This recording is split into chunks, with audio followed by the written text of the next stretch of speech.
ជំរាបសួរនិងសួស្តីទៅកាន់លោកឪពុកអ្នកម្ដាយលោកគ្រូអ្នកគ្រូទាំងអស់គ្នា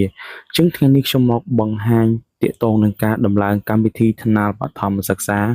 PLP នៅលើទូរស័ព្ទដៃចំពោះទូរស័ព្ទដៃដែលมันអាច add to home screen ដូច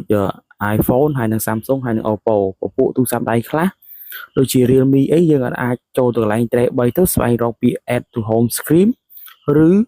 add ទៅទំព័រដើមបានទេអញ្ចឹងយើងមានវិធីមួយទៀតណា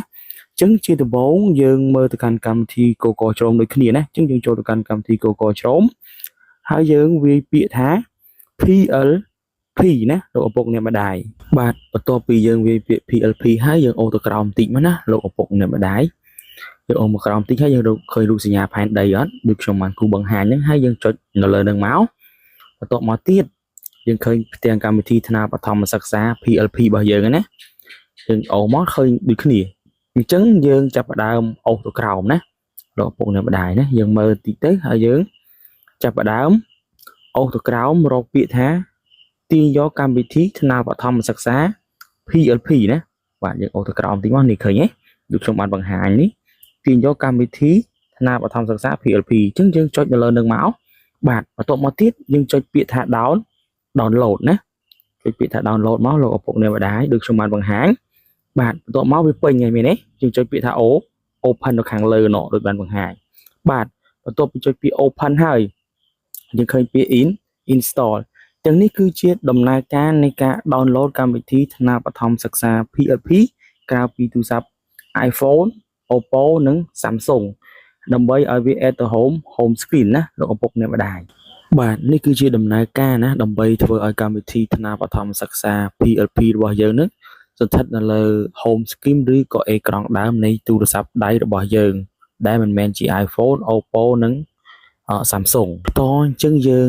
ឃើញពាក្យ install ហើយណាយើង install វាដើម្បីឲ្យស្ថិតនៅលើអេក្រង់ដើមរបស់យើងអញ្ចឹងចុចពាក្យ install ហើយចុចពាក្យ OK ហ្នឹងណាបាទអញ្ចឹងបន្ទាប់ពីយើង install ចុចពាក្យ OK ហើយយើងចាប់បានមើលសិនហើយយើងបិទផ្ទាំងនឹងចេញណាលោកឪពុកអ្នកម្ដាយយើងបិទផ្ទាំងកម្មវិធីថ្នាលបឋម PLP ហើយយើងឃើញផ្ទាំង PLP លោតនៅលើ screen ទូរស័ព្ទដៃរបស់យើងនេះឃើញទេអញ្ចឹងហើយនេះគឺជាគន្លឹះមួយទៀតណាក្នុងការ download កម្មវិធីថ្នាលបឋមសិក្សា PLP ណាដែលដូចបានបង្ហាញអញ្ចឹងទូរស័ព្ទខ្លះយើងចុចចូលកន្លែង tray 3ទៅគឺអត់មានទេបាទណាគឺអត់មានកន្លែង add to home screen ទេនេះគឺកន្លែងចូលប្រៃឈ្មោះអ្នកប្រើប្រាស់និងលេខសម្ងាត់ឈ្មោះអ្នកប្រើប្រាស់លេខកូដសម្ងាត់ហ្នឹងដូចតែគ្នាទេណាខុសតែពាក្យសម្ងាត់អញ្ចឹងនេះគឺជាកម្មវិធី PLP ណាយើងមិនទាន់បាន log in account របស់យើងចូលទេណានៅពេលនេះយើងបានដំឡើងវាសិនណានៅក្នុងវីដេអូនេះគាត់ដល់បង្ហាញពីការដំឡើងកម្មវិធីថ្នាលបឋមសិក្សា PLP នៅលើទូរស័ព្ទដៃពពួក Realme បាទពពួក Android ដែរ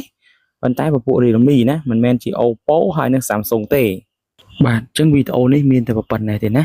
អញ្ចឹងអរគុណច្រើនណាលោកឪពុកអ្នកម្ដាយលោកគ្រូអ្នកគ្រូណាដែលចំណាយពេលទស្សនាវីដេអូមួយនេះហើយកុំភ្លេចជួយ share ខ្ញុំមួយផងបាទណាអញ្ចឹងអរគុណច្រើនអញ្ចឹងយើងជួបគ្នានៅវីដេអូបន្តទៀតណាអរគុណជម្រាបលា